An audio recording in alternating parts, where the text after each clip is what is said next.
warahmatullahi wabarakatuh. Perkenalkan, nama saya Nabila Putri Mutmainnah dengan NIM 2304055000007. Di sini saya akan menjawab soal ujian tengah semester yang dimana pertanyaan pertama menjelaskan atau pengertian perbedaan antara pengukuran, asesmen, dan evaluasi dalam pendidikan khusus dan memberikan contohnya. Jadi, pengukuran adalah proses memberikan angka atau skor terhadap kemampuan siswa berdasarkan alat tertentu. Contohnya, hasil tes membaca siswa dapat mendapatkan skor 8. Nah, asesmen adalah proses mengumpulkan berbagai informasi tentang kemampuan, kebutuhan, dan perkembangan siswa. Contohnya, guru melakukan observasi perilaku dan wawancara untuk mengetahui kemampuan sosial anak. Selanjutnya, evaluasi. Evaluasi adalah proses menafsirkan hasil asesmen untuk mengambil keputusan pendidikan. Nah, contohnya, menentukan apakah siswa perlu program khusus atau tidak.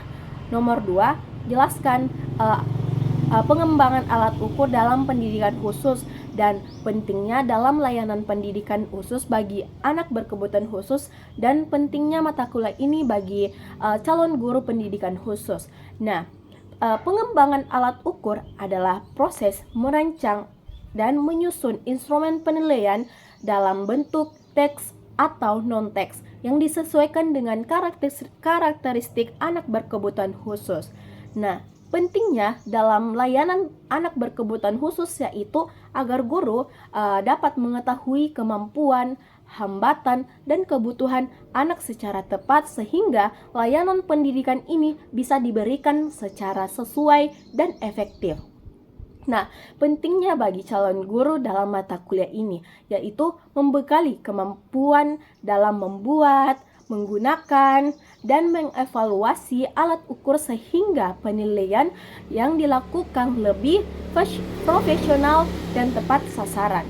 Nomor 3, menjelaskan prinsip validitas, reliabilitas, dan objektivitas serta pentingnya dalam mengembangkan alat ukur pendidikan khusus. Nah, di mana prinsip validitas adalah tingkat ketepatan alat ukur dalam mengukur apa yang seharusnya diukur. Nah, reliabilitas adalah tingkat konsistensi hasil pengukuran jika dilakukan berulang kali.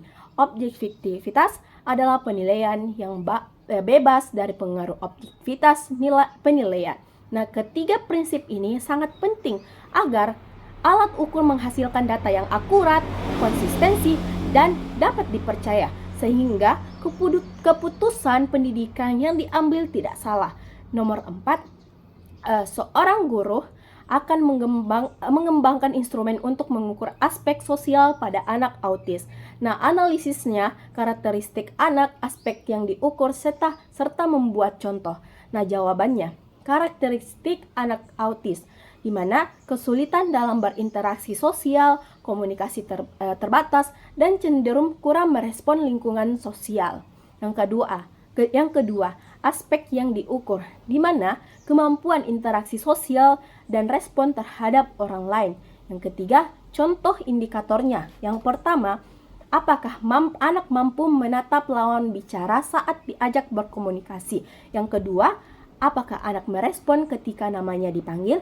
Yang ketiga, apakah anak mau bermain atau berinteraksi dengan teman sebayanya?